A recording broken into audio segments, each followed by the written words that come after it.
think it does send a good message about the fact that we're taking this seriously and really do want to be aligned with the users, the traders, specifically the traders. I actually don't care about anybody else in the ecosystem. Like, the entire point of all of this stuff that we're building is to build the best possible product for our end users.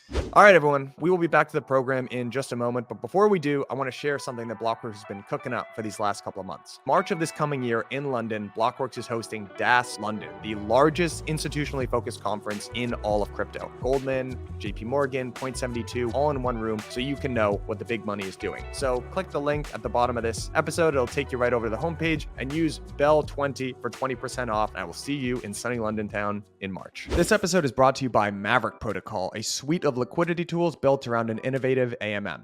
Maverick helps token projects, DAO treasuries, LPs, or basically anyone in DeFi shape their liquidity with efficiency and flexibility. How, you might ask? Stick around and you're going to be hearing about them more later. Now, on with the show. All right, everyone. Welcome back to another episode of Bell Curve. Before we jump in, quick disclaimer. The views expressed by my co-host today are their personal views, and they do not represent the views of any organization with which the co-hosts are associated with. Nothing in the episode is construed or relied upon as financial, technical, tax, legal, or other advice. You know the deal. Now, let's jump into the episode. Hey everyone, welcome back to another episode of Bell Curve. In today's episode, Dan and I interview Antonio Juliano, the founder and CEO at dYdX. This was a particularly fun episode, not only because Antonio is such a forward-thinking and I think visionary founder, but also because we got to re-examine a lot of the themes that Dan and I have been exploring this season, primarily through the lens of dApp DEXs that are building on Ethereum, from the perspective of the operator of an app chain. So a lot of the questions that we've been asking ourselves this season, such as how MEV leaks outside of dApp DEXs to proposers in Ethereum, is very different when the validators are actually part of dYdX chain itself. We also got into some really fun nuance around some of the work that validators can do for an app chain and some of what's possible to build on an app chain, say having your validators actually run, act as oracles and run an order book on your behalf. We also got Antonio's perspective on the relative market share of Perps versus spot going into the future. So overall, just an extremely fun episode with a visionary founder. So hope you enjoy. All right, everyone, welcome back to another episode of Bell Curve. Today, Dan and I are joined by Antonio Juliano, the founder and CEO at dYdX. Antonio, welcome to the program. Hey, thanks so much for having me. Thanks. We're really excited about this because I think this is going to be a fun sort of culmination of a bunch of the topics that Dan and I have already covered this season. We're going to get deep on the idea of MEV. We're going to cover frequent batch auctions again because that's a part of V4 for dYdX, albeit from a totally new perspective, because Dan and I have been approaching most of the season from the perspective of a dApp DEX building on Ethereum. And instead, we're going to be talking about the app chain perspective here and hoping to get into the nitty gritty granular weeds there. Mm-hmm. And I also maybe just want to say as a disclaimer, this is assuming a little bit of basic knowledge about dYdX and Perps and all of that good stuff as well. So just to dive in here, Antonio, Dan and I have been, one of the big themes that Dan and I have been exploring this entire season is this idea of reducing MEV leakage outside of DEX ecosystems. And some of that loss ends up going to kind of the proposer in the system of Ethereum. But obviously in an app chain context, that's very different. So I guess just from a very high level, before we start to walk into some of the architectures that you have for mitigating or dealing with MEV, and how do you, as the operator of an app chain DEX, think about MEV that might be a little bit different from the Ethereum sort of canonical perspective? I think the most important thing to understand is that the design space is bigger, in my opinion, because you, as the app chain, own more of the stack. Obviously, in something like Ethereum, there's no preconception that validators should care at all about any particular app running on top of Ethereum. Like, it's not really the validators or potentially even the proposer's responsibility to maybe do something like minimize MEV on Uniswap or whatever other random DEX might exist on Ethereum. But that could potentially be fundamentally different on an app chain. And I think it does make the design space bigger. I won't say it's objectively better. I think it comes with positives and negatives to it. But I think it allows us to do things like potentially align the incentives of the validators, the token holders, and the users in a better way and a more aligned way than what we could do on top of Ethereum. So I think that's a pretty high level thought, and there's a ton to dive into, but that's what I'll start with. Yeah, I mean, I'd be curious when you start to think about that alignment. Like one of the things that stands out to me is, in sort of Ethereum land, Dan and I spent a lot of time talking about how, like, really, when you think about LPs and swappers on something like Uniswap, they're actually very united today. In that, really, what we want to do is there's an enormous amount of MEV that ends up leaking down to the Ethereum proposer, and folks on the app layer are sort of laser focused on mitigating that leakage and then just redirecting it back to the system of LPs and swappers. And then eventually, maybe somewhere down the line, there's like a little bit of a battle for what's the right amount of fees to take, et cetera. But we're just a long ways away from that.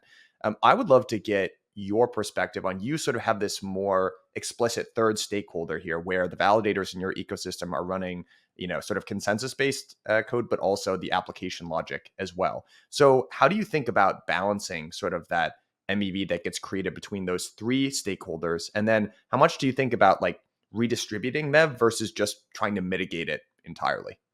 So I think that's a really good characterization. I would also argue that there's actually four stakeholders in the ecosystem. So the three that you said, effectively the makers and the takers, and then the validators as well. I would also argue that us as developers, because we have access to more of the stack that we're building on, we have basically more tools to work with for MEV on top of an app chain than we would if we were just constrained to building smart contracts or other types of decentralized systems like proposers that could bundle up back to the base chain. So with that in mind, I'll introduce two high level concepts that we're thinking about right now. And the other high level thing that I'll say before I dive into literally what we're doing is that although I think this is a really exciting large design space, it's also very unexplored. And I think it's much more unexplored than MEV on Ethereum so far, just because app chains are newer. There haven't really been any projects with super significant trading volume that happen on an app chain. And we aim to kind of set the standard alongside other really good partners like Skip and others for what MEV can be or what MEV mitigation can be on an app chain. Okay, so what are we actually doing? The thing that we have built into the platform right now is at a high level what we're calling social slashing, based on we effectively came up with this metric where you can score the execution quality of the trades that each particular validator is executing relative to the mean or the average. And then you can compute statistics over the long term and be like, this particular validator is executing at a price that's 10 basis points, whatever, farther away from almost all other validators. They must either be doing MEV or potentially have non-performant hardware, software, whatever else. But whatever, like you don't really want that particular validator to be in your network. And I think just being able to come up with this one particular metric from an auditability perspective is valuable. Now, of course, this is a really open-ended question, and there are a lot of opinions on whether this is actually going to work or not. And we don't necessarily think it's going to be the be-all and end-all of MEV prevention, but we think it's a good start. And I think it does send a good message about the fact that we're taking this seriously and really do want to be aligned with the users, the traders, specifically the traders. I actually don't care about anybody else in the ecosystem. Like the entire point of all of this stuff that we're building is to build the best possible product for our end users. So just a little bit more on how this social mechanism works. So effectively Skip, which is a third-party provider, has built this dashboard which tracks this metric over time. And then you can look for each particular validator, how good or bad is their fill execution quality. And then the theory is later, either the token holders, some governance committee, still sort of being figured out by the community at a high level, can come in, do things like potentially slash these validators and their respective stakers or take other action based on how egregious the execution scores are. Now, this is really a game theoretic problem, right? Like, how is this going to end up? Is it going to be like over time, all the validators, maybe there's not one that's super egregious, that's kind of obvious, but maybe they all start doing a little bit more MEV over time to the point where they're effectively outsmarting the metric's ability to catch them. That could happen. I can't, this is really a big experiment. But I also think it's possible that, at least from a messaging perspective, this one buys dYdX a lot of time on the MEV side, because these things, these games that you play on both sides, from the kind of mitigator's perspective and the extractor's perspective, take a long time to flesh out. And the sophistication on both sides, I think, increases over time. So that's the thing that we've literally built, or Skip has literally built on top of the protocol right now. We can dive into that at a high level. The second thing that I'll just introduce really quickly, and obviously we can dive more into this later, is more protocol level mechanisms to mitigate MEV. And I'll kind of introduce a concept at a high level that some who are familiar with Cosmos may be familiar with, but probably most who aren't familiar with Cosmos might not be. And this is the concept of vote extensions. And what vote extensions are at a high level is a way for not just the validator or the leader that's proposing a specific block to put information into the blockchain, but at a high level, it allows all validators or some subset of validators to put information into every block, even if it's being led by another validator. And this concept is actually really powerful, and I think is a good example of what I was talking about, where we, as the developers of the software behind dYdX, can use this tool to put more information into the blockchain and effectively to use all the validators to come to consensus on what the actual orders or what the actual trades that are put into the blockchain are going to be. And right now, this does not exist on the dYdX chain. This is something that our research team is working on right now from a high level. We've kind of really taken our research team at dYdX from 0 to 1 in the past 6 months. And I'll dive more into this later, using this concept to not just have the one proposer / leader have full say over all of the trades and all of the matching that happens on the chain, but effectively use all the validators to work together, I think is a powerful concept that we're exploring too. Yeah. So maybe starting with, I think that's a great overview, starting with the social mitigation strategy. I guess, I come from a world where I'm kind of steeped in the belief that social mitigation for MEV is hopeless. And so we should actually just steer in the other direction and accelerate it and encourage MEV extraction within certain bounds as much as possible. And I think you've gotten some pushback from that school for sort of attempting something like this, the sort of social shaming of MEV extraction. I'm curious how you react to that reaction.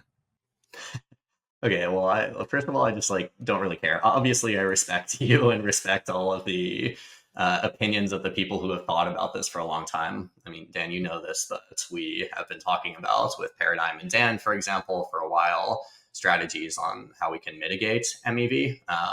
But let me be more specific about what I don't actually care about.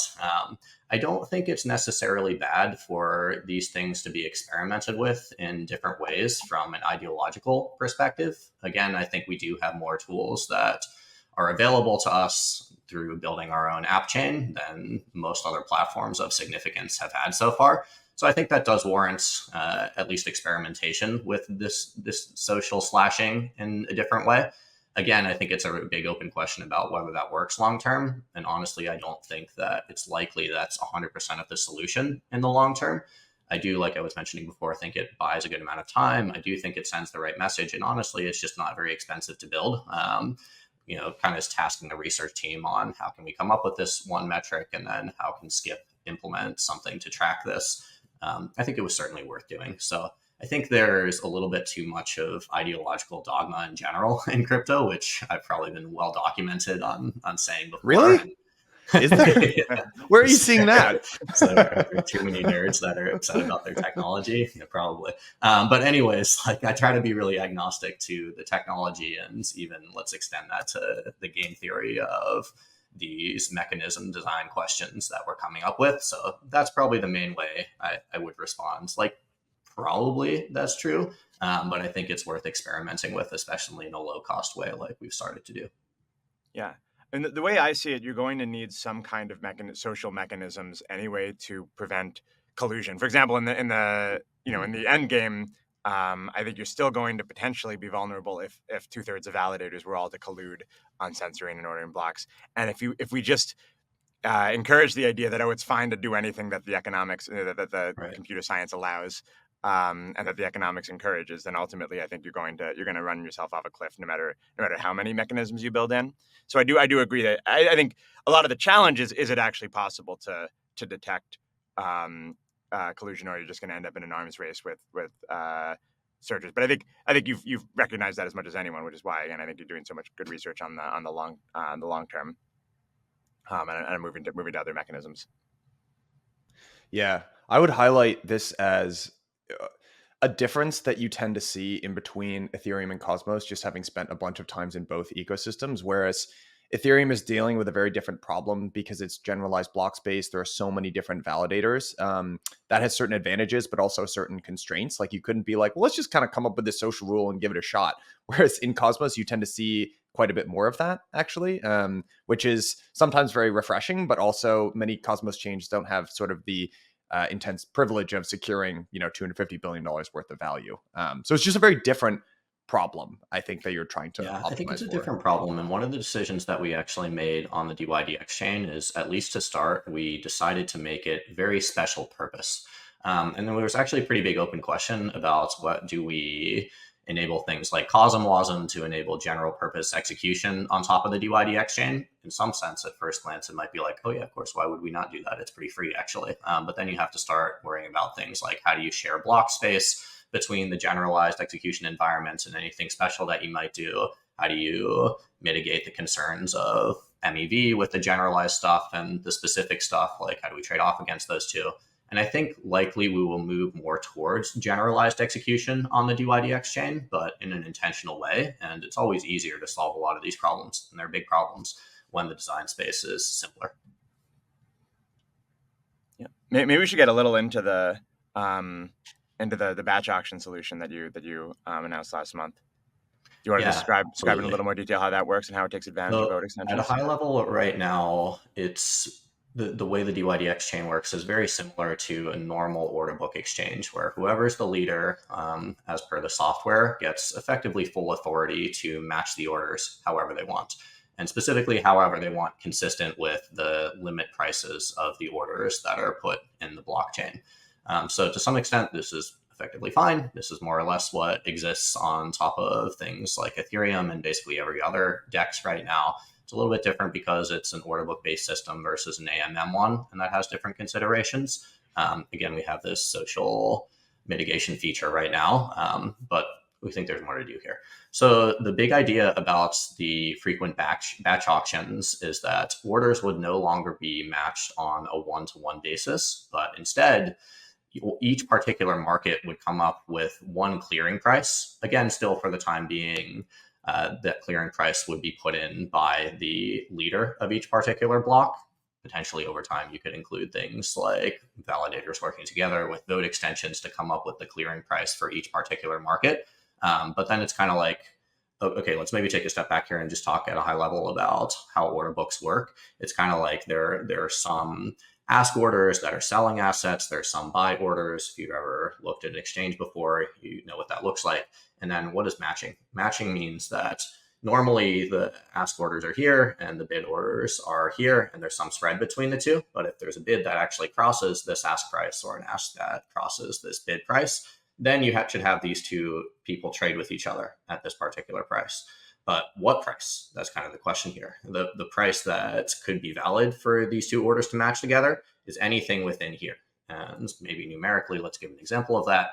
So if there's an ask order to sell at 10 and there's a buy order to buy at 15, then the leader right now, as per the software, can make those two orders clear basically anywhere between 10 and 15. And maybe we can come up with a better solution for that. So the problem here becomes it can be more susceptible to things like sandwich attacks, where if one of the leaders injects their own order and then they take a spread based off of that, then they can profit.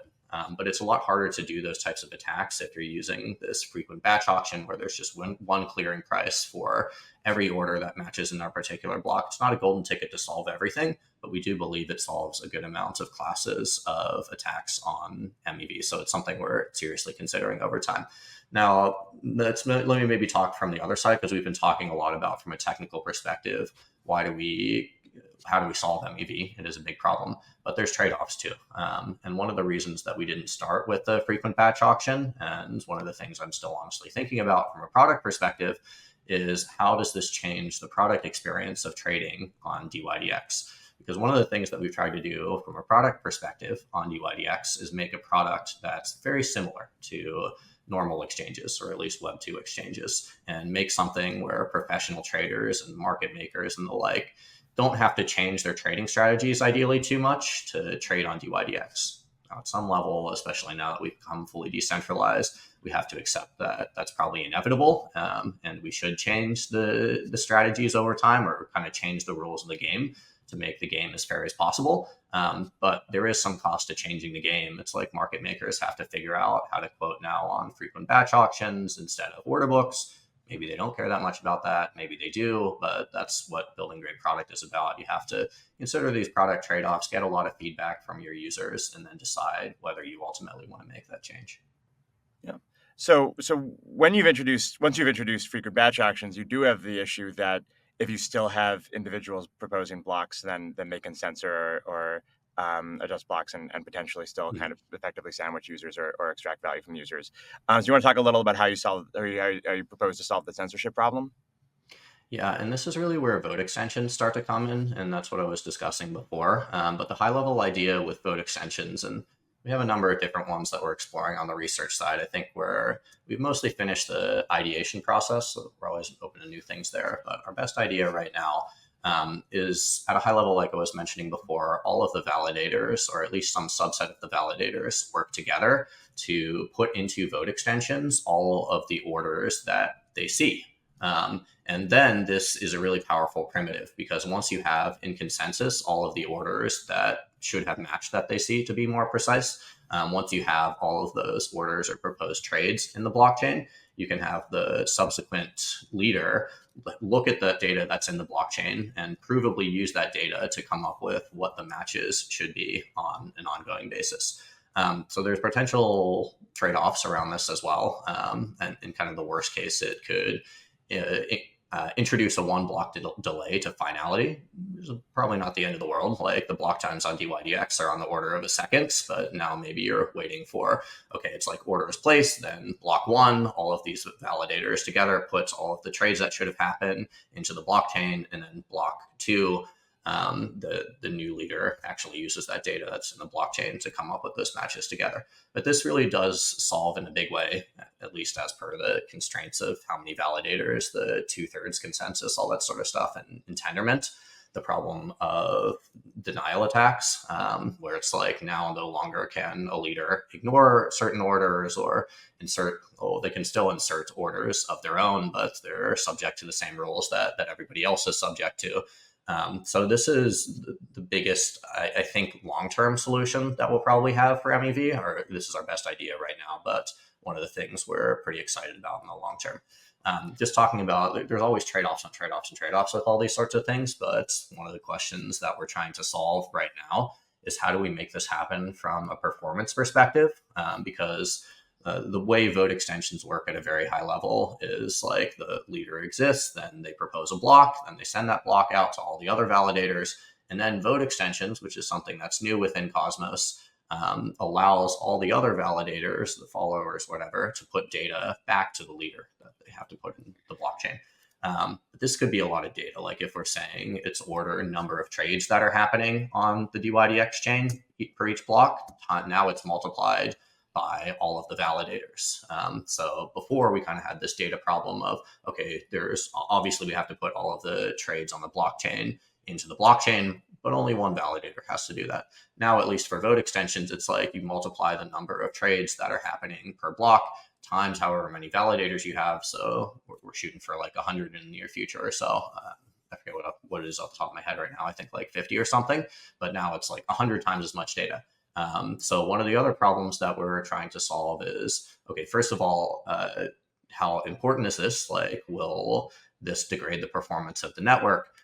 We think it's relatively important because honestly, one of the problems with vote extensions right now is that they haven't proven yet to be very performant. They're very new. And I think the Cosmos team, Skip, others are doing good work in terms of optimizing them. But for us, from a mechanism design perspective, are there ways that we can optimize this and maybe have validators only put a subset of the trades into the block, or only the ones that are different from the ones the leader proposes, or something like that? So there's a lot of different ideas that we're considering, but that's the type of work that we're doing on the research side. That's super helpful, Antonio. And I want to dig deeply into there, but I actually want to just take a moment here to connect some concepts with folks that might be a little bit more similar with Ethereum. So a lot of what Antonio is describing here and what ABCI++ enables you to do sort of rhymes with a lot of the conversations that get had in Ethereum around Pepsi. And sort of all stem from this idea of how to conduct a censorship-resistant auction and to break the sort of proposer monopoly. So just to break down, Antonio, you did a great job of describing that, but just to show whenever it's a complex topic, I always think it's good to get pictures. Maybe that's just because I'm secretly 5 years old, but I think it's helpful for folks. So just to go even into a little bit more detail about how, one of the differences in Cosmos is that every validator runs both, the consensus client, so that's Tendermint, or I guess Comet BFT now, but also the application logic. And then there's this thing that bridges them, which is ABCI previously. And then in the ABCI regime, basically consensus comes up with a finalized block, which is the input to the application layer. And if you're following along via video, which I would encourage you to do, you can sort of see a diagram of what that looks like.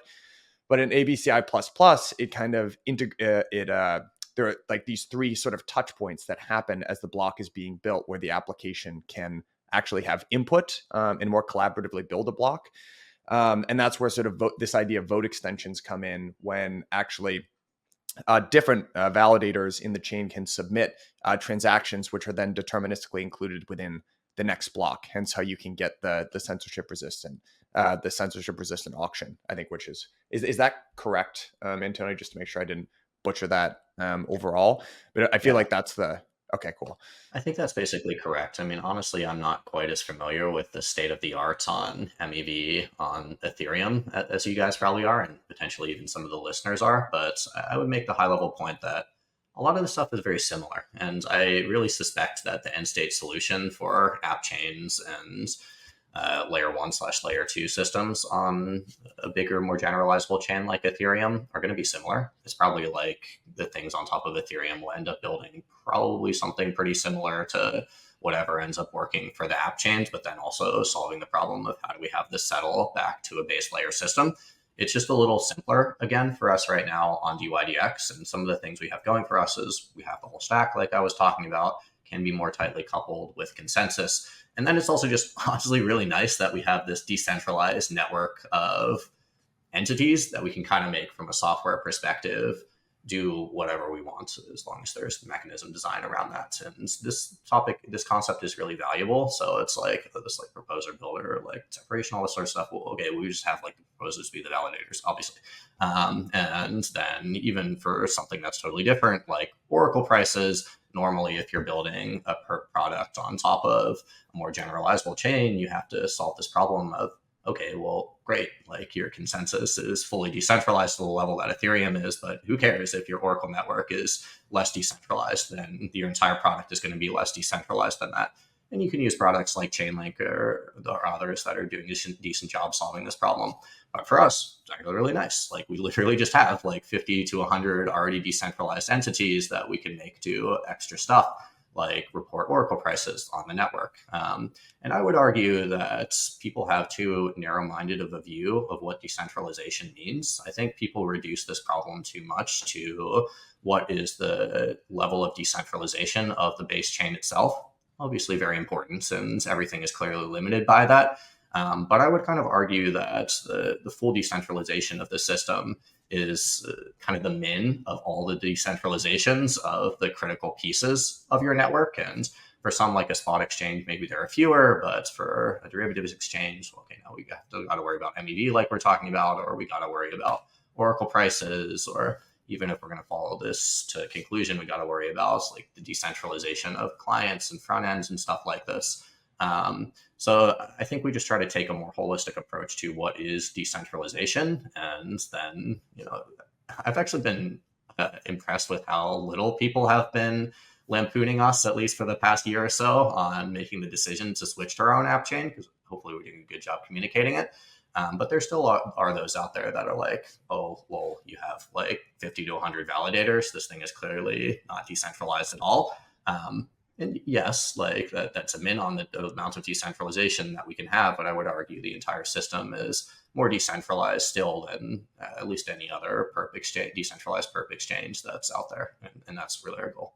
All right, everyone, we will be back to the program in just a moment. But before we do, I want to share something that Blockworks has been cooking up for these last couple of months. March of this coming year in London, Blockworks is hosting DAS London, the largest institutionally focused conference in all of crypto. We are gathering 1,200 of the world's largest asset managers. So think TradFi macro funds, crypto native funds, big allocators, and financial institutions. So banks, payment processors, etc., all in one spot. It's very rare to get the likes of Goldman, JP Morgan, Point72, whatever, all in one room, so you can know what the big money is doing. We're diving into the themes that they care about. So we're talking about the intersection of macro and crypto, where we are in the cycle, real world assets, so everything from stable coins to on-chain treasuries to tokenized assets. It's going to be a blast. But the other reason you really want to go is London, baby. Center of the world at one point. You got pub culture, you got fish and chips, great beer. It's going to be a blast. So because you're such great listeners to Bell Curve, there's a code BELL20 that's going to get you 20% off. So click the link at the bottom of this episode. It'll take you right over to the homepage. You'll see all of our speakers and use BELL20 for 20% off. Ticket prices are going up soon. Make sure you go use that code. I will see you in sunny London town in March. Maybe that's a good place to segue and talk a little about dYdX's transition from originally being an L1 Ethereum application to being an L2 to being a Cosmos app chain. So what were some of the trade-offs and factors that made you make those decisions as a project? Yeah, so we've been around for a while. I mean, dYdX is like 6.5 years old at this point. So we were in DeFi before DeFi was even a thing. So obviously we were building on layer 1 Ethereum because that was the only thing that existed in town. And that made a lot of sense at the time. The reason that we went to L2 is pretty simple, honestly. We were getting destroyed by the amount of gas fees that our users and kind of the company to some extent on behalf of users were having to pay. And this didn't used to be a problem at all. But then in the bull market of 2020 or so, when people really started trading on Uniswap, Compound, using these products, the gas fees went like 1,000x through the roof, which was hard to foresee. And then honestly, the decision at that point in time was like, oh my God, like this is terrible. Like who's going to use an exchange where you have to pay $100 to make every single trade on the exchange? And I think that really hit home more for us at dYdX, at least sooner than some of the other decentralized exchanges of the time, because our users are more professional than the users, I would say, of pretty much any other decentralized exchange. And when you're kind of YOLOing in to some random shitcoin on Uniswap or whatever, you have to pay $50 gas fee or whatever, but the thing could kind of go up 100% in the next 2 seconds. You're probably not going to care quite as much about gas fees. Uniswap users obviously still do care about gas fees, but probably less than dYdX users do, is the point I'm making here. We had to solve this problem, and we took a look around at what was possible to build on. At this point in time in 2020, entered into a partnership with Starkware to build I'm used to saying current dYdX products. I guess it's not the current dYdX product anymore, but the V3 version of the dYdX product. And that's what exists today. And there certainly are trade-offs there. And the thing that we had to do to enable that level of performance at the time, given the limitations of the technology, was introduce some more centralization on effectively the sequencer side through Starkware. And then on V3 and all the way up until V4, us at the company behind dYdX were operating parts of the exchange, and we were operating things like the matching engine. And that worked pretty well. And that's taken us to where we are today with about $1 billion a day or so traded on the platform. And you can trade on dYdX with almost no gas fees, basically no gas fees. And that's a pretty awesome trading experience. And again, we have to really look at who are our users. They're different than most other DEXs. But I think there is a really fundamental reason why we were, I would argue, the first major project to really embrace L2 in a really big way, and at least by trading volume, the biggest product on L2 today. So that's why L1 to L2. I don't think that should be huge news to anybody at this point. I think the rest of the market has finally caught up that this is something that is exciting. I mean, I think people are always excited about it to some extent, but it's also feasible now with things like Optimism, Base, Starknet, all this other stuff. And now, like, the L2 revolution is really on. So you might ask the question, why? Yeah.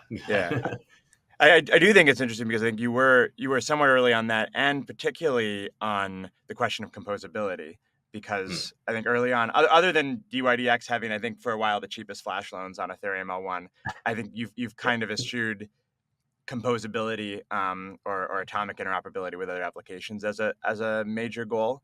And I think with moving to L2 and then moving to L1, you're sort of moving further away from co-location with other Ethereum apps. Do you think, has that been a major sacrifice for the application? It's a good question. And just a brief aside on the flash loan piece, I would argue we actually kind of invented flash loans at dYdX. We didn't call them that at the time. And Brandon and I, our chief engineer, and myself, we were like, oh, this just seems like a cool thing we should obviously build, but we're not going to take a fee on this or anything. And we'll just enable them for the entire ecosystem because, like, why not? We want to use it. And I don't even know how much has been put through in flash loans on dYdX, like $1 trillion or something at this point in time. So I think we were right that these were going to actually be big, but probably should have put some more potential value capture, whatever, around that. Whatever, we're moving on. So that was flash loans. And I think we really did think a lot about composability. And I think that flash loan thing is an example of us building that is a first and foremost priority on what we used to build at dYdX. And I think the reason why we've moved away from that is we realized that it's hard and it really distracts you from what you're building with the end user facing products. Not that it's impossible to do both, but it's very hard. And I really believe, and I think people probably see this come through in a lot of the communication that I do publicly, it's all about the product, our product first and foremost, and then it's all about the end user experience. And we just have, as you say, I agree, kind of moved away from composability over time. I think that's gone well for us. And I don't think this will always be the case for dYdX, but I think I see it as a sequencing thing where it's really important for us to get the main use case for the product to be great before we move out to enabling, well, or at least like encouraging or seeing as a major priority other people building other products on top of the protocol as well. And this is not to say that this is the objectively right way to do it, but I think this is the right way to do it for dYdX. And just with the DNA of our team, I think, again, our users have really high expectations because they are more professional traders. So it's really hard to build a derivatives exchange. Like, you got to think about all these things like performance, like liquidity, like oracles, and everything else in between. And it's just the design space. The complexity is harder than for just a spot exchange. So I think it warrants us spending a lot of time focusing on it. And then going forwards, we already have started to do this. Like, one of the things that I'm excited about, even with the dYdX chain, is other people building either code directly into the dYdX chain or things on top of it. I think the thing I described before that Skip is building is a great example of this. I think the dYdX token holders having literal more control of the exchange because, okay, now they don't have to have this centralized entity implement some of the things that they want to do. The whole thing is decentralized. It's open source, and they can just enact effectively any change to the active software that they want to. So I think things like that do move us more towards composability in the abstract sense. And then eventually we'll get to the point where we really are to the level of like a Uniswap or something like that, being like, hey, we're Uniswap. You can use uniswap.org, but really it's about just building stuff on top of Uniswap and that being a really powerful thing.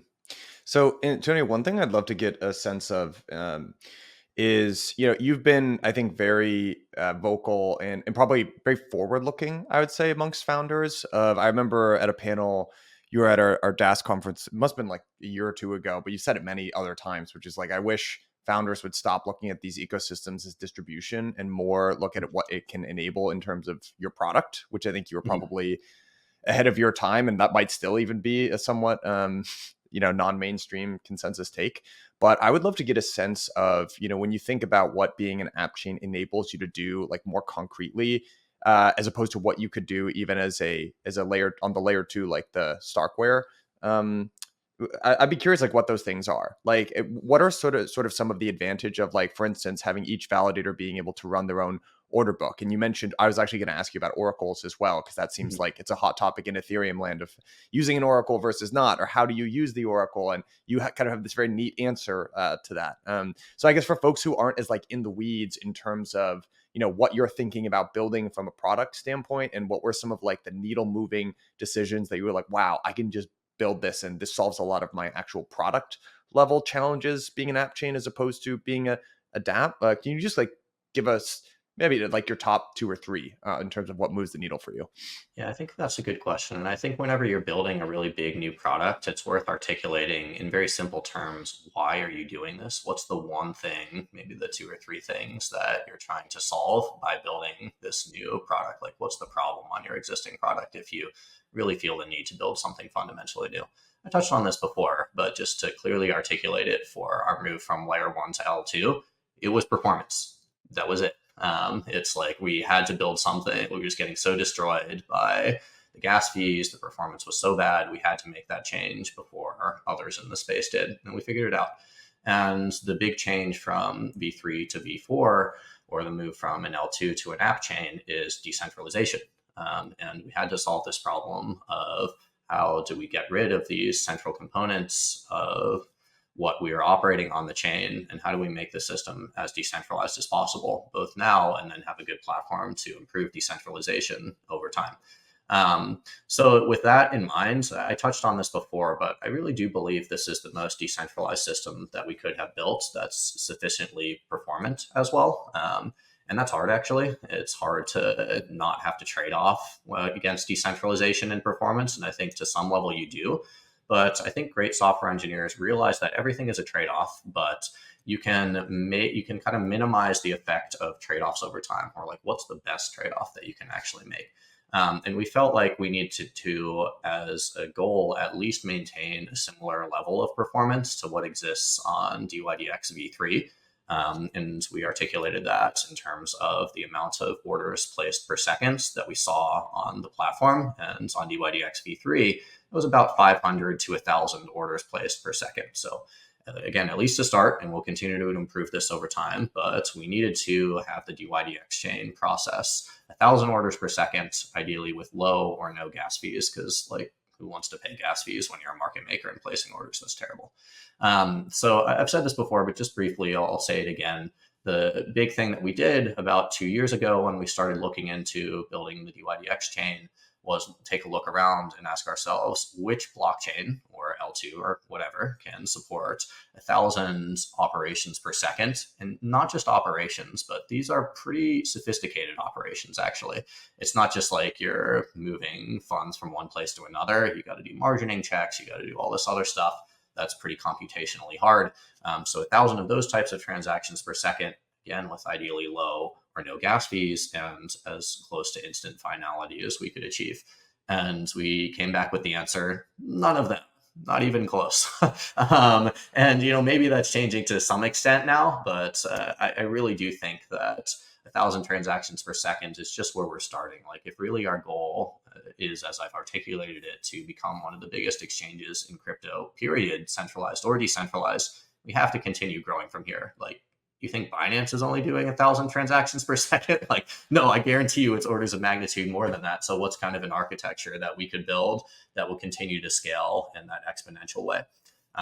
So we took a look around. The answer was none of them, Cosmos included. And I won't go too much into this right now because I've talked about it elsewhere, but we built this kind of differentiation between being able to place orders in an off-chain way. The order book is run off-chain, and then only the orders that actually match have to go into the blockchain. So that was the biggest reason behind the decision, was how do we solve this problem of decentralizing the order book and the matching engine? And then we kind of got a lot of cool stuff for not for free, but at least in a better design space in a better way along the way. So we started with that, and then we were like, oh, should we keep using Chainlink as we do on dYdX v3 for oracles, or should we build our own oracle system? We were like, it's actually not that hard to build this oracle system. The hard part of building an oracle system is having this decentralized network of reporters. And as I've said before, I would argue that decentralization is a min. So already by definition, we're minning our decentralization by the amount of decentralization of our validator set. So we just have exactly the same level of decentralization for the oracle system. Obviously, there's some other considerations around like where the source is coming from and stuff like that, but we try to do an industry leading job with that too. So kind of got that without too much problem. We got this bigger design space for MEV that we've been talking about as an advantage. And I think it really just does come back to, I didn't honestly think a lot about, MEV is going to be so much easier to solve on an app chain. And that being one of the really big reasons that we decided to build the thing that we built. But it does come back to, okay, let's pick the one thing. Like, what are we trying to do here? We're trying to make it more decentralized. And that will have, if you believe that that one thing that you're trying to do is really important, that's going to have a lot of impacts that you maybe would not have even foreseen at the beginning, if it is a really important thing to do. Hey everyone, wanted to take a quick second to shout out this season's partner, Maverick Protocol. Now, many of you probably know Maverick as an innovative AMM, which they are, but in reality, they're a lot more than that as well. Maverick is a suite of tools for DeFi users and builders that allows them to put liquidity where it will get the most work done. Since Maverick launched in March, they have been gobbling up market share, and at the time of this recording, which is the end of September, on a trailing 7-day volume basis, Maverick is now a top 3 DEX by volume, and they support over 50% of the volume on the L2 ZK Sync era chain. Maverick enables LPs and token pairs to process higher volume with limited TVL, which allows them to support some of the highest levels of capital efficiency for LSTs like Wrap-Steth. Another very cool feature is something called Maverick Boosted Positions. So that allows protocols looking to bootstrap their token liquidity to target the shape of liquidity of any token pair with surgical precision. Maverick is backed by some of the leading institutions in crypto: Founders Fund, Pantera, Coinbase Ventures, Binance Labs. They are all backing Maverick in their vision to revolutionize the next generation of DeFi dApps and helping them build their liquidity in all market conditions. Click the link at the bottom of this episode.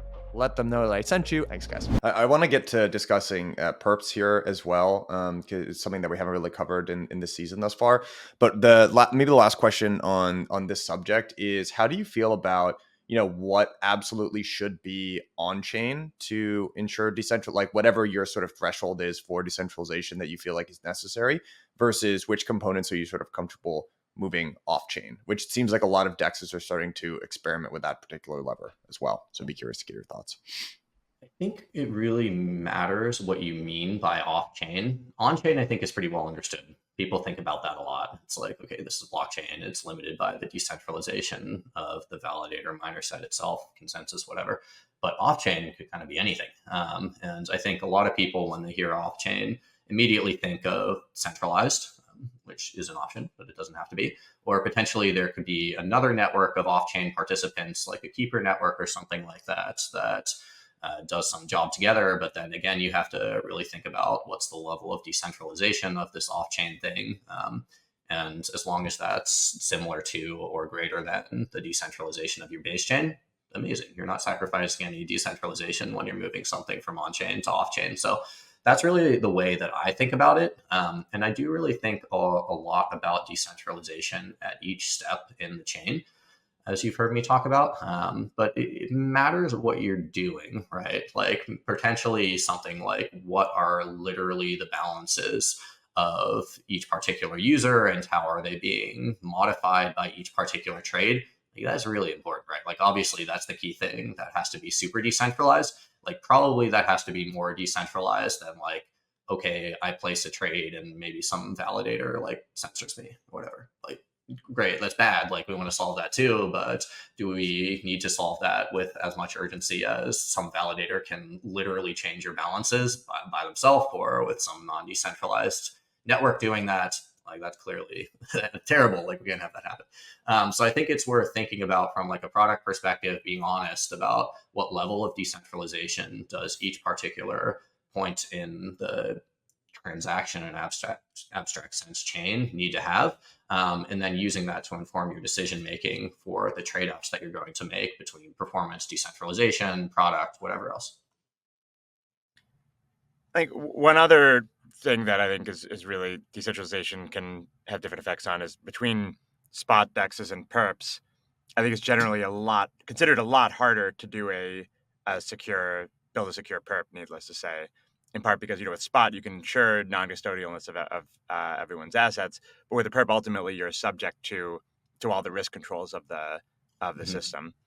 So how decentralized do you think perps can get?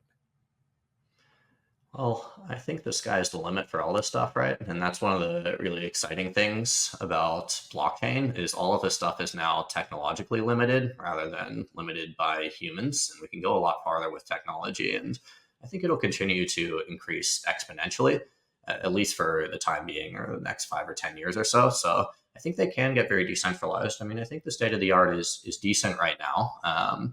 And I think I think we all believe this, but it's worth noting that a lot of these like decentralized perp systems have been more or less as robust as a lot of the centralized ones, at least for the leading ones, or at least within range of that.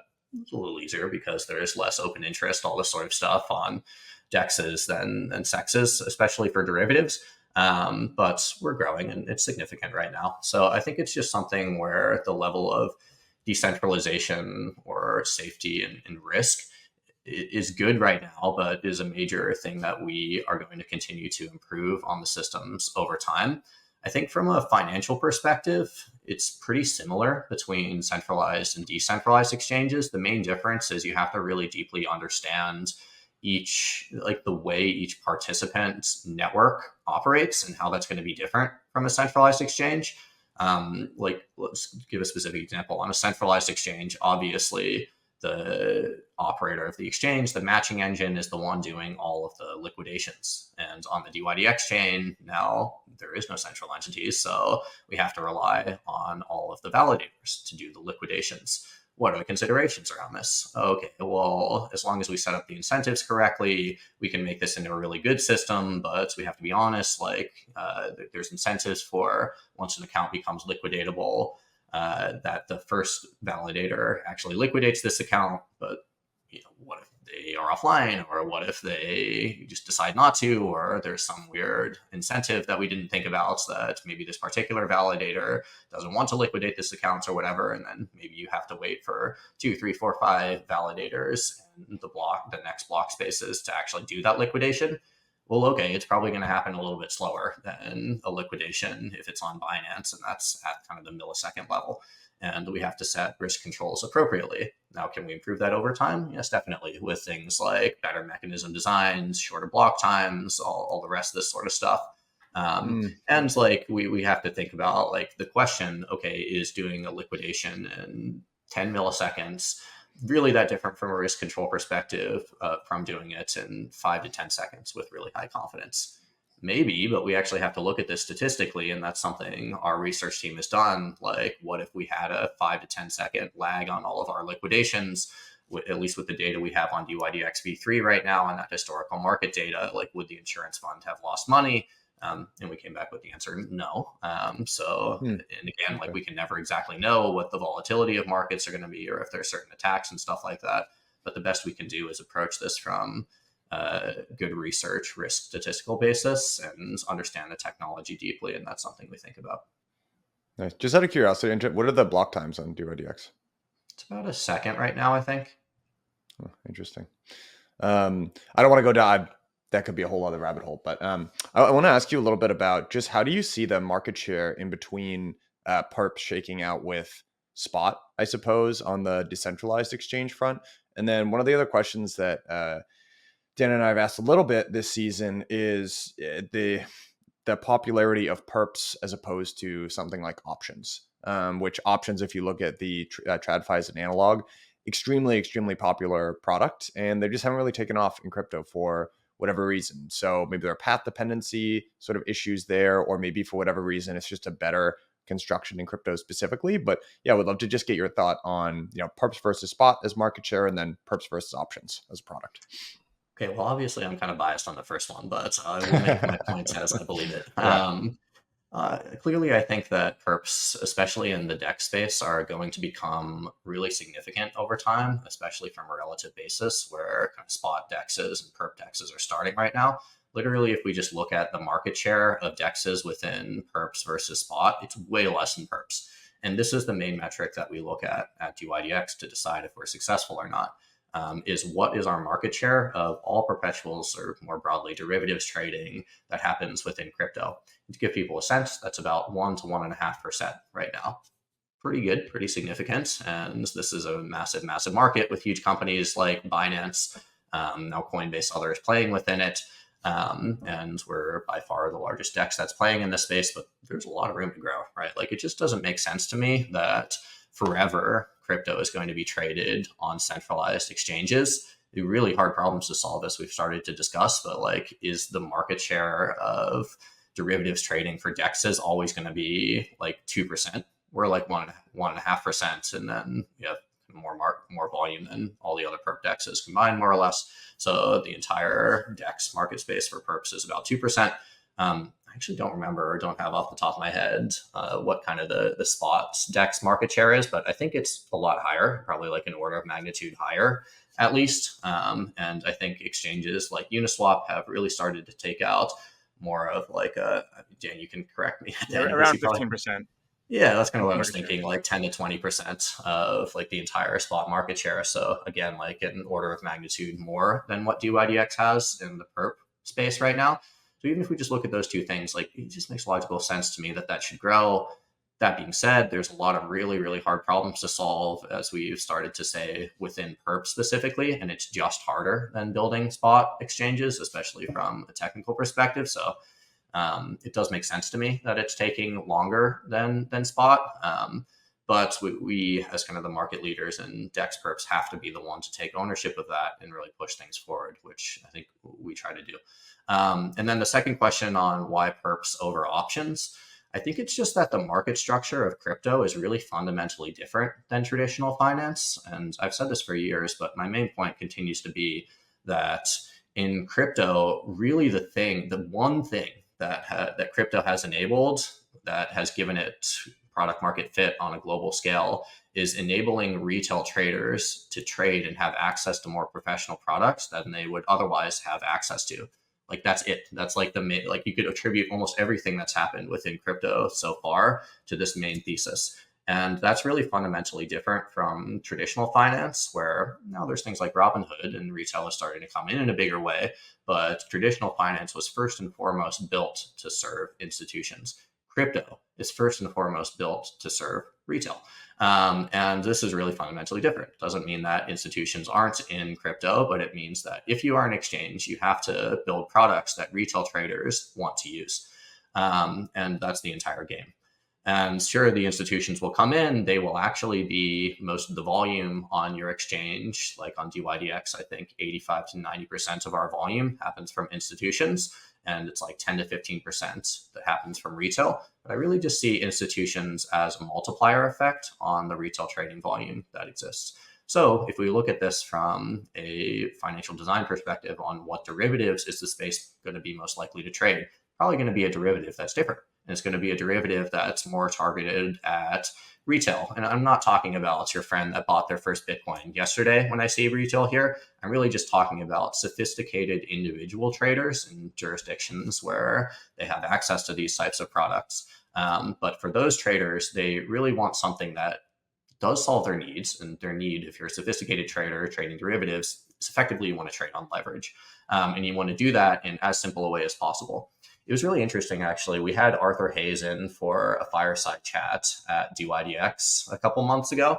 And I asked him this very question, like, how did BitMEX come to do perps rather than options? And he was like, actually, we started with options. Not that many people know this about BitMEX.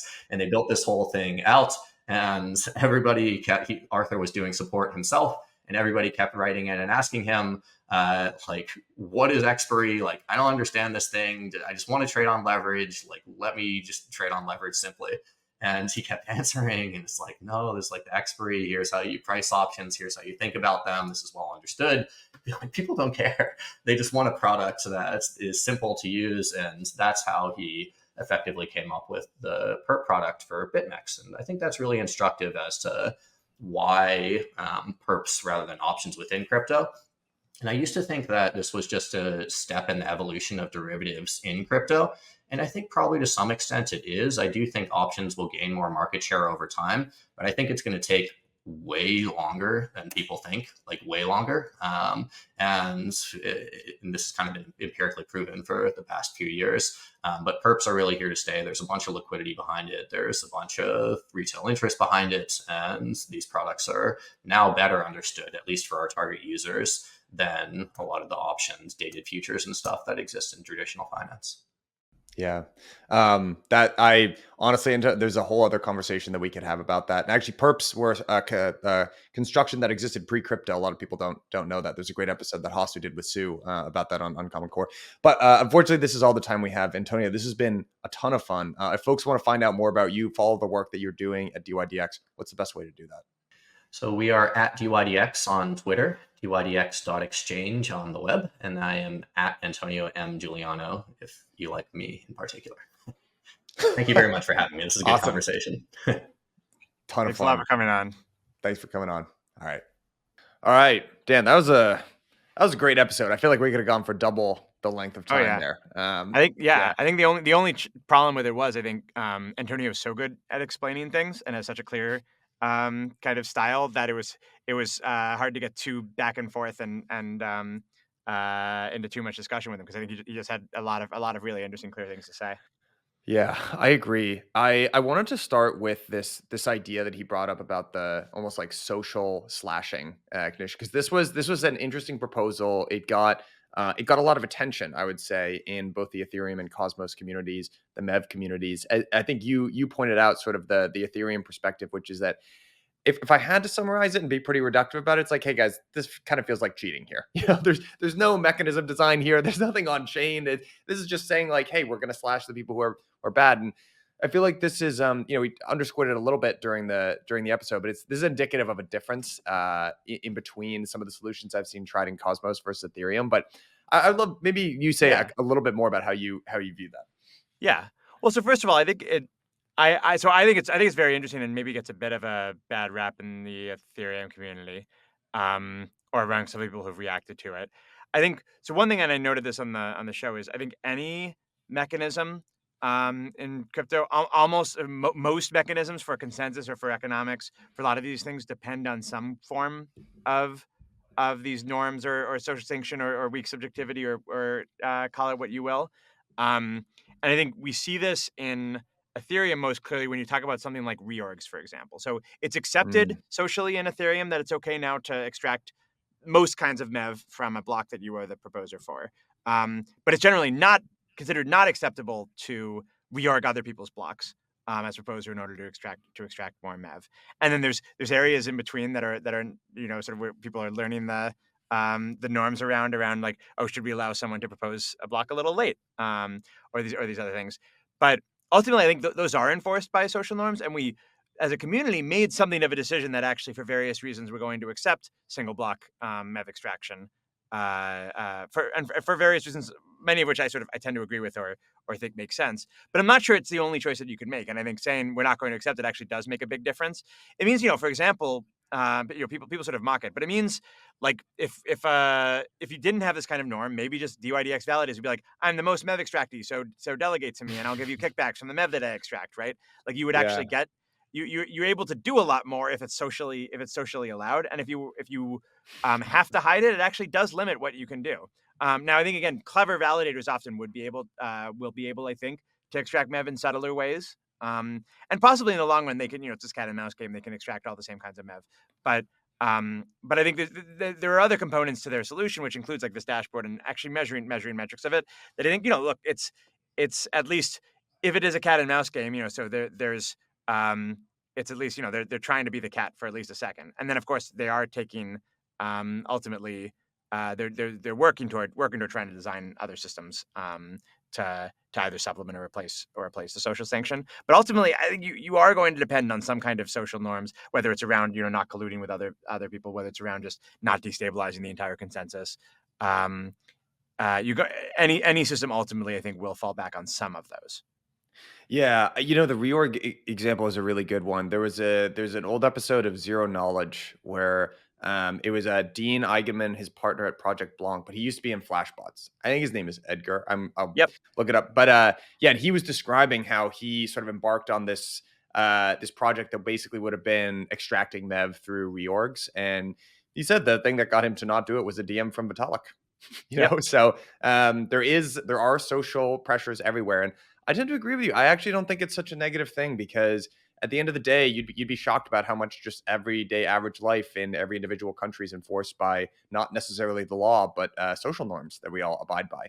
And the reason that this just makes me smile, because it's such a funny difference between I think the Ethereum and Cosmos communities, is again, it's because I think Cosmos doesn't have this pressure of securing the $250 billion that Ethereum does, but Ethereum tends to be much more research oriented, and Cosmos sometimes will just be like, let's just try this. And you actually saw this, the example that I love to point to is the Lido. Well, what's the right amount of stake for one staking pool operator to have? Is it 20%? Is it 15%? Let's do some studies. And over in Cosmos land, they implemented something called the liquid staking module, which is a form of regulation essentially for the hub. And they were like, let's just try like 20%. Yeah. Feels about right. Yeah. It's just funny. I think it's right. And I think it can have downsides, but I think it also, like often you end up, it's interesting because often in Ethereum, you end up with a solution that actually isn't very well researched, because like we didn't expect this to happen. All the research was around some other edge case, and then this is the one that happened. And so like, unless you have a really like ironclad proof that your system works, which in crypto, only a few things have that. I think sometimes you sort of got to try it and then patch what you see rather than trying to anticipate, like, sort of or plan everything out theoretically ahead of time. I agree. I also think that's why it's actually, although people, myself included, like bemoan or push back against tribalism, it's actually not a bad way to organize people to solve disparate problems. Like there's some amount of groupthink that happens in every crypto community, and there are definitely cons to that. But the pro is that everyone is like laser focused on solving one thing, right? Or sort of in the same way of thinking. And actually having these different communities with different perspectives and ways of approaching problems is actually not a bad way of solving a really large related set of problems at scale. Would be my that's my sort of thought. Okay, but one of the things that I appreciated about Antonio that I'd love to get your take on is I was thinking about this as we were recording. He's very thoughtful about treating decentralizations as a means instead of an end. So what I mean by that is, like, you often hear in crypto, like, I'm a decentralization maxine. It's like, why? Well, why are you decentralized? Because if you ask, why do I need to be decentralized, you have a good understanding of how decentralized I need to be so that I can optimize for giving a good product and trading it off against decentralization. So, for something like Ethereum and Bitcoin, it was the explicit use case is censorship resistance, whatever. For money, you want to be basically just as decentralized as you possibly can. But I feel like Antonio's been at the forefront of pushing for, well, actually for an exchange, maybe I don't need to be as decentralized as money itself. And instead, I'm going to ask myself, for what exact purposes do I need to be decentralized? And I thought that's where a lot of the really interesting insights came out around, like validators running their own order book and being able to act as oracles. Very interesting. Do you need 1,000 of those? Like, probably not. I thought that was a very interesting. He clearly thought quite a bit about why he needed decentralization and to what degree. I thought that was interesting. Oh yeah. I think it's a theme we've talked about a bit in this season. But like, what do we actually want out of decentralization? And I think there are different layers to it and different kinds of things we want. For me, like one of the really hard lines is the ability, at least, to trade on a system non-custodially. The ability, at least for me, if I choose to trade, to participate in this system and in a system and trade with it without having to have another party custody my funds is really important. But that doesn't necessarily mean that everybody has to be. It doesn't necessarily mean that things like order books can't be more centralized. And I think if you have more centralized order books, sometimes that can mean worse outcomes for example, price execution. But sometimes it can mean better outcomes. Sometimes like putting some partial trust in some entities can mean that in most cases you actually end up execution. And I think being a realist about that, as I think Antonio historically has been, and thinking like, okay, how are we actually going to slice this? What are the components? What roles is decentralization playing in our system? I think is really important for designing any of these, rather than exactly like at every step being like, well, it must be better to be more decentralized at this step, or like, I agree. or what are we even doing here? And I'm like, well, I think actually let's figure out we could figure out what we're doing here, and then figure out the best way to do it, maybe. You know what? That I love that you said that, because so often it's like, well, maybe we don't need to be decentralized, and then people almost like their hackles go up, and it's like, well, what's the point of even doing this? It's like there's a lot of shades of gray in between complete and utter decentralization and one black box server, right? Spectrum trade-offs. Yeah. You know, Yeah. but that you often do get a very emotional response. Oh, one thing I actually wanted to ask you is actually the question that we led with. So you and I have been approaching this all season from, we are going to optimize actually the experience of both LPs and swappers to by redirecting some of the MEV that gets redirected to proposers today, and that is very different in an app chain system where it's a little bit more of a closed loop, or the stakeholders are sort of are very different. It was also interesting to hear him say, I really care about the swappers more so than anything else. That was interesting. That's right. So I think one thing worth pointing out, which we didn't even harp on in the call, but just by doing an app chain, automatically you're capturing a lot more MEV for the application and token holders than you are, as opposed to what's leaking in a system like Ethereum. I mean, even if suppose every proposer is just maximally capturing MEV, and there's just a ruthless race to the bottom on that. Ultimately, that means that's not just going to go to the proposers. It's actually going to end up, you'd expect, or a lot of it at least, you'd expect to go to token holders, to stakers, because Mm-hmm. whoever can extract the most MEV is able to then provide the best rewards to the stakers, and they'll get the most stake delegated to them. And so you do have then, even in this like maximally extractive, like sort of one of the worst ways you could I would maybe think of, you could design the system, you already are getting like MEV extraction for, in some sense, the protocol, or for token holders. Although again, I think there's some areas where that leaks out. So I think that's important, that like actually you do get some benefits out of the gate, but we don't want to I think that's not actually everything that we want. One of the things we might want is that MEV just not be extracted from users, in part because I think if you give users a bad experience, then maybe they just won't use your application, and then you actually end up with a lot of deadweight loss. Like the application might be better off if it was providing better execution for users. And then I think there's just like what are the goals of the system? And I think generally, I've sort of talked about, I think with DEXs, I tend to agree with Antonio that what matters actually, the constituency being served is the swapper, and we should just be maximally benefiting them, and everything else is just downstream from that, including what we do for liquidity providers and stakers and all these other parties. They're all there because somebody wants to show up and get a good price by trading. Yeah, it's a really good point. Oh shoot, where was I going? Oh, one interesting thing I just on fees. He was obviously very laser focused on fees when we talking about what made you make the switch from Starkware and why Cosmos, and obviously he's dependent on like high frequency traders as his market makers, and it actually made me think of this this post from Dave Oha. I'm blanking. He is a co-author, so I apologize, but he on fee credits, this idea of fee credits, and the key insight of this paper is that fees, people describe them as a form of revenue, but really the purpose of fees, as they're originally conceived, is a form of Sybil resistance, right? It's like you want to prevent spam from just pulsating through the network. And the insight that David and his co-author had was, well, actually, instead of just charging people, that's a very crude form of Sybil resistance. Maybe you could do something like, if you are proving that you're a good actor for the network by staking, then maybe you could just not charge fees. So I do think there are even like kind of new interesting ideas in the world of app chains where you could reduce, and there's like gasless fees and stuff I know going on Ethereum. We talked to von Beethoven about that too, but I just they're even cool. We didn't have enough time to get into it, so I didn't want to go down that rabbit hole, but I thought that would have been. I do think it's, and this is part of what makes my colleague Charlie, or has historically made him excited about app chains, is I do think there's a lot more that you can do in terms of setting the rules in order to actually make MEV extraction more incentive compatible, or limit toxic MEV extraction. In a general purpose chain, it may just like, there are sort of it may just be impossible to actually limit these things. Or much harder. And when you're cohabitating with a lot of other applications, the problems just get much harder. But when you're working on an app chain, I think there actually there's a lot you can do. And a batch auction is one example where you're sort of having this seep into the execution layer of how we execute these trades, this rule at the consensus layer in a way that potentially makes both more secure and ends up with better prices for users. So I think application layer, app chains and application specific rollups as well, which we haven't seen as many of in this recently for whatever reason, is in like app specific non EVM rollups. But I think we might start to see more of at some point. I think I think you can actually do a lot of other rules that maybe make MEV extraction a little more aligned.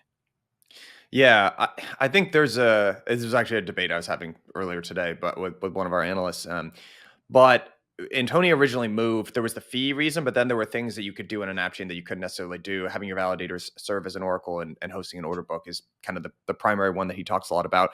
With restaking, you actually sort of open yourself up and there might be the opportunity to do that, right? Like you could actually opt into this actively validated service network of people that would essentially act as your set of validators as a roll up on ETH, I guess. And you can actually look, like restaking has a bunch of different use cases. EigenDA is sort of the first wedge use case that they've tried to do, but they also have like, a partial block building as an application that restaking highlights. And you could actually see probably in theory a lot of what we talked about today with Antonio could be built on a layer 2. I guess the question is, would you, and how practical is it? I'm just not in the weeds enough to be able to answer that question. Yeah, right. And one benefit you get from an app chain that you don't really get from restaking is this alignment of token holders and stakers ultimately actually being subject to you, it's like to this token that is specifically tied to the success of your app, right? So one thing, and again, I think you could still end up with a bad equilibrium where everybody extracts until they kill the chain. But in some sense, like everybody, stakers on dYdX don't want dYdX, the application to fail, to be this like degenerate, thing that ends up killing off its users. They're more long-term aligned because ultimately they're holding dYdX token or running validator or something like that. And so in some sense it's a way to basically tie everybody together here. Whereas stakers of ETH may not actually care about as much about the success of one individual application. So I think that is an interesting thing. We talked about it. My colleague Charlie and I talked about it a few years ago in a post we wrote called the Cosmos thesis. But it is interesting potentially to try to align people using an individual staking token. Yeah, I think so. I think that alignment is, and he actually called it out, right? He said there's a fourth stakeholder as well, which is dYdX's chain. I'm a huge nerd for Cosmos, and I love. It's always nice to get people from the Cosmos ecosystem involved because they have a very different, sometimes orthogonal to ETH way of thinking. One sort of, if you're a huge nerd for this, we'll actually link it in the show notes, but I don't want you to go too deep into this. But just the link with Pepsi for people who want to figure it out. Barnaby, who is the kind of author of the Pepsi idea over in Ethereum, which stands for Protocol Enforced Proposer Commitments, is actually very similar to ABCI++. And I think there's, if you squint at it, and obviously Antonio's trying something more directly with this, it's a way of hosting censorship-resistant auctions in a way where you're not questioning like who is the auctioneer, risking auctioneer extractable value. So that's something cool. We don't need to get into the weeds, but we'll link it in the show notes here so you can check it out because he actually highlights how these ideas are similar. Last question for you, Dan. I think we talked about this in our opening episode of the season, but it was interesting to get his thoughts on the perp market. That was a cool little anecdote about Arthur Hayes actually trying to start out with options, which makes a lot of sense now that he just said it. Like, yeah, obviously you want to start out with something like options instead of some weird derivative that had basically been theorized but never took off in TradFi. But he was clearly, and I'm kind of on this page too, that perps look like they're going to be the winning derivative instrument, at least for the time being. I mean, what did you think about his thoughts about just relative spot versus perp market share? And what do you think about all that? Yeah. Well, I think I agree. I basically agree with what he said. I think there's a lot of room for decentralized perps to grow relative to centralized ones. And I think, some of I'm not sure that there are, I think in some ways decentralized perps, it might even be more important relative to centralized because in part perp markets, as we've seen historically, can be subject to a lot of abuse and can be very risky. And I think to some extent a properly designed and fully transparent on-chain decentralized perp, you think should be actually a lot more auditable, a lot more for ordinary people, a lot more, or at least for highly technical people, a lot more transparent. And ultimately, yeah, potentially safer. I think in the long run, it should be safer. I'm not sure we're at that point today, although again, depends on the centralized perp that you're comparing it to. I think one more interesting one that I think is worth noting is I think long tail perps. It's like when you're trading like crypto assets, I think like spot markets versus perp markets. If you're on chain, like one nice thing about trading spot is like you're literally trading the thing itself. Like it's just as close to the metal as you can get. But one thing on chain perps might be able to unlock is actually like just trading on this like really long tail of things what we would normally consider to be prediction markets. And I think prediction markets have been having an interesting moment. We haven't talked about them much this season, but I think we've seen some centralized perp exchange sort of play with, okay, like can I offer something that's a little more like Trump futures, right, or prediction markets on that. I think you could see decentralized ones do it as well. And they might be a natural place to actually just be trying, okay, like can we get derivatives on, like there's many more things that you could do a derivative on, like literally any number, than there are actually just assets in the world. And so this long tail, very, very long tail, I think crypto's been historically good at serving this extremely long tail. Decentralized crypto solutions have been, and I think you could see perps serving that as well. Yeah, you know what else crypto does well? It's like the best and worst thing about it, right? For when it comes to finance, it moves quickly, which is very that's not how it works in TradFi for good reason a lot of the time, it turns out. But you also do get a lot of very interesting experimentation. Like one of the things I wanted to ask Antonio was, if you look at something like Avo, they have pre-token futures that have launched. So you can actually trade something before it actually trades. Is there a ton of value to that? I don't really know. But yeah, I don't know. It's kind of scary. But like, how do you set your market? What do you there's no sort of spot price to reference. So it's like an entirely circular construct, right? But I think it's certainly an interesting concept. Yeah. And all right, last question for you here, because Antonio, I feel like, has come out. This is, I think, a very differentiating thing with Antonio as a founder, as opposed to many other founders in the space. Antonio's come out and said, like, look, I don't want to be judged based on the ecosystem. It should only be about the product. And honestly, putting my own founder hat on, everyone admires that, right? Like, yes, it should be about the product. It should be about the users. But then I put my own founder hat on, and it's like, well, yes, but at the same time, ETH has all of these users, right? And you can just clearly see it based on volumes and the amount of assets that have migrated up to rollups. Like, yeah, you got a little bit of a leg up from a distribution standpoint. And the counter to Antonio's perspective is first-time founders think about product, second-time founders think about distribution. So right. I'd be curious, like, if you're just putting on your own, you were starting a DEX, taking some of that research that you've done at Uniswap, putting it to work. You're like, I'm launching a Robinson exchange here. How would you think about doing that? Would it be all about the product? Would you be trying to go to where the users are? How would you balance that? I think you certainly want to go adjacent to where the users are. One interesting sort of thing I've thought about Cosmos for a little bit is that ultimately, like, what's the Cosmos hub really? Like the Cosmos hub is actually Ethereum, possibly. Like most, to some extent, a lot of Cosmos projects have become successful by having functioning bridges to and from Ethereum, and by sort of centering themselves relatively close to the Ethereum community, the assets that are in the Ethereum ecosystem, rather than trying to be central to sort of Cosmos. And so to the extent that you have actually, I think dYdX very much, my understanding is like there's the bridge obviously from Ethereum there. There's also, I think USDC for onboarding onto it. Like it's not designed, I think, to be that much harder to get into it. You can use like MetaMask and everything. It's designed not to be much harder than to get into it than it is to get into an L2, right? And so to some extent, like what makes something an L2 rather than a Cosmos chain? Like some of it is a security model, some of it is the vibes and the branding, but some of it is just accessibility and bridging. And I think that's having, if you have a Cosmos chain that actually has it's very easy to get on into and out of Ethereum, then I think it may actually not matter that it's technically in the Cosmos ecosystem. Okay, but from a user experience perspective, it's and in terms of like being able to attract users, it may actually not be that different. You know what?